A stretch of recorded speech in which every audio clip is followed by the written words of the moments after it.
निम्नलिखित में से कौन सी संख्या एक अभाज्य संख्या है?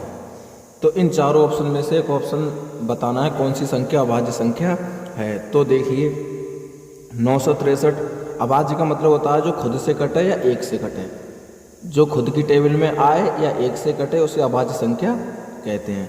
तो देखो अब देखो ये खुद से कट रहा है क्या, 9 6 कितना होता है, 9 6 15, 15 3 18, 18 3 की टेबल में आता है, तो इसलिए ये तो अभाज्य संख्या होगा नहीं। फिर आगे देखिए 9 6 15, 9 6 15, 15 7 22, अभी इसको रोक के रखते हैं। 4 और 1 5, ये होगा नहीं, ठीक है। और 4 और 1 5, 5 3 8 और 1 9, ये तीन टेबल में 9 आता है, इसलिए 3 से कट जाएगी, इसलिए ये नहीं है। अब 5 और 1 6, 6 9 6 15, 15 और 1 16, तीन टेबल में नहीं आता, ये भी इसको देखते हैं। अब 967 और इसको 1024 को 967, और जो 967 और 1551 बचा, तो हम 967 को लेते हैं। तो 967 से बड़ा 967 से बड़ा देखिए, अगर आपको 967 को जानना है कि ये कटेगा नहीं कटेगा, अभाज्य है कि नहीं, तो 967 से बड़ा एक वो ले लीजिए, क्या बोलते हैं, स्क्वायर, तो 1024 होता है। 967 से बड़ा स्क्वायर 1024 होता है। तो इस 1024 से पहले जितनी भी संख्या स्क्वायर 1024 से पहले का जितने भी स्क्वायर अभाज्य स्क्वायर होते हैं वो देख लीजिए। 2 3 5 11 13 17 19 और 23 और 29, ये संख्याओं से 1024 के स्क्वायर से पहले की जो अभाज्य संख्याओं के स्क्वायर हैं उनसे हम डिविजिबल करके देख लेते हैं। तो 2 से नहीं कटेगा, 3 से 7 6 13, 13 9 9 3 यानी 22 नहीं कटेगा, 5 से भी नहीं कटेगा, 11 से भी नहीं कटेगा, 13 से भी नहीं कटेगा, 19 से भी नहीं कटेगा, 23 से भी नहीं कटेगा, 29 से भी नहीं कटेगा। जब ये इन सारी अभाज्य संख्याओं से नहीं कटेगा तो उसका मतलब ये किसी से नहीं कटेगा। तो जो बचा क्वेश्चन ये किसी से नहीं कटेगा, यानी कि यही आंसर है इसका, क्या है, यही अभाज्य संख्या है, ठीक है। किसी से नहीं कटेगा तो खुद से कटेगा, ठीक, खुद की टेबल में आना ही अभाज्य संख्या होती है। नेक्स्ट क्वेश्चन 2 में क्या कह रहा है कि 3 5 7 2 1 में 5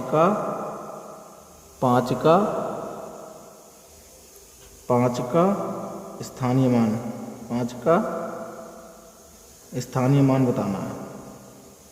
5 का स्थानीय मान, तो 5 का स्थानीय मान कैसे बताएंगे? तो ये देखो 5 को ऐसे लिख देते हैं और पॉइंट के जस्ट दशमलव, अगर ये लेफ्ट साइड में 5 के आगे एक संख्या है, पॉइंट से पहले 5 के आगे एक संख्या है तो एक 0 लगा देते हैं, तो ये हमारा क्या हुआ, 5 का स्थानीय मान हुआ, ठीक। आगे उसी प्रकार क्वेश्चन 3 5 4 3 2.9876 में 4 और 7 का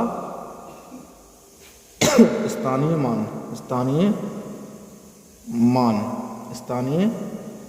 मान क्या होगा, ठीक है। तो अब इसमें इसका आंसर करते हैं। तो देखिए पहले 4 का स्थानीय मान निकालते हैं। तो 4 का स्थानीय मान क्या होगा, देखो ध्यान से, 4 ठीक लिखो, और 4 से बाद पॉइंट से पहले देखो कितनी संख्या है, 2 संख्या है तो 2 0 लगा दो, 400 कॉमा, और फिर कितने का पूछा है, 7 का, तो 7 ये है, 7 इसको यहाँ लिख दो ऐसे करके 7। फिर 7 से पहले कितनी संख्याएं हैं, 7 से पहले या इसमें पॉइंट के बाद जब हम स्थानीय मान निकालते हैं तो संख्या से पहले देखते हैं, तो संख्या 1 2 यानी कि 2 0 दशमलव ये 0 लगा देते हैं, ठीक है। 0 पॉइंट, इससे पहले 2 संख्याएं थी तो 2 0 लगा दिए, ठीक है। इससे पीछे को चलते हैं और यहाँ इसको आगे को देखते हैं पॉइंट से, ठीक है। तो इसका ये आंसर हो गया, ठीक है। अब नेक्स्ट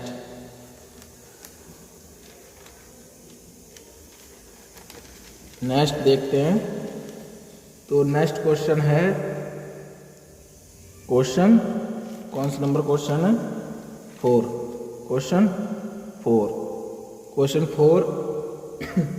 क्वेश्चन 4 में देखेंगे तो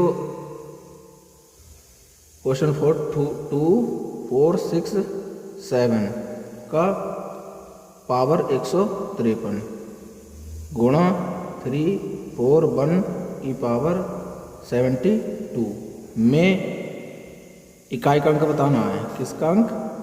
इकाई का अंक क्या करना है? बताना है। ठीक है। तो इसमें देखिए, जब कभी एक रूल है, जब कभी किसी के लास्ट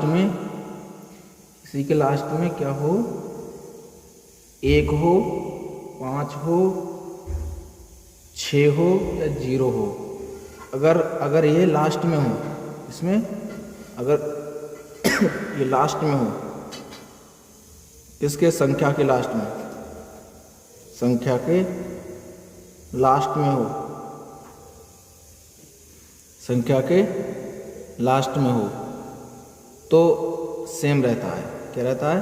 सेम डिजिट रहता है। सेम डिजिट रहता है। जैसे देखो, इस संख्या के लास्ट में 7 है, ये 7 ही रहेगा, गुणा ऐसे ही। लास्ट में 1 है, इसका भी 1 ही रहेगा, तो 7 एकम 7, इकाई का अंक आ गया। ठीक है। अब क्वेश्चन 5 क्या कह रहा है कि सभी विषम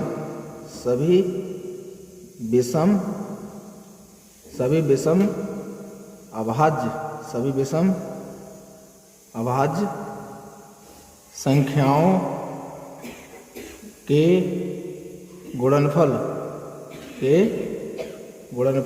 का इकाई का अंक बताइए। ठीक है। तो आंसर इसका, तो सभी विषम अभाज्य संख्याओं का गुणनफल, तो सभी विषम अभाज्य संख्या, जैसे सभी विषम अभाज्य संख्याओं के गुणनफल का इकाई का अंक, तो एक विषम ए ले लेते हैं। ठीक है। 5 विषम होती है और अभाज्य भी होती है, खुद की टेबल से करती है, 1 ए भी होती है। ठीक है। 5 एकम 5। फिर ठीक उसी प्रकार 5 3 दूसरी अभाज्य संख्या, 5 3 15। फिर उसी प्रकार तीसरी अभाज्य संख्या कितनी होती है? 5, तो 5 25। तो देखो लास्ट में ध्यान से देखो, ये क्या आ रहा है? 5 5 आ रहा है, यानी कि मतलब सभी विषम अभाज्य संख्याओं के गुणनफल, अगर दोनों विषम अभाज्य संख्याओं के गुणनफल करते हैं तो इकाई का अंक आता है, वो 5 आता है। ठीक है। 5 आता है। उसी प्रकार आगे देखिए, और यदि सम संख्या हो, अगर सम संख्या हो, जैसे 5 की पावर 2, 5 दूनी 10, 5 की पावर 4, 5 चौक 20, 5 की पावर 5, 5 की पावर 5 तो अभाज्य हो गई 6, कितना? 6, 5 छक 30। तो आप देखेंगे लास्ट में 0 आ रहा है। तो अगर सम संख्याओं का किसी अभाज्य संख्या का सम संख्या से अगर गुणनफल कराएंगे तो हमेशा इकाई का अंक क्या आएगा? इकाई का अंक आएगा 0। इकाई का अंक क्या आएगा? इकाई का अंक आएगा 0।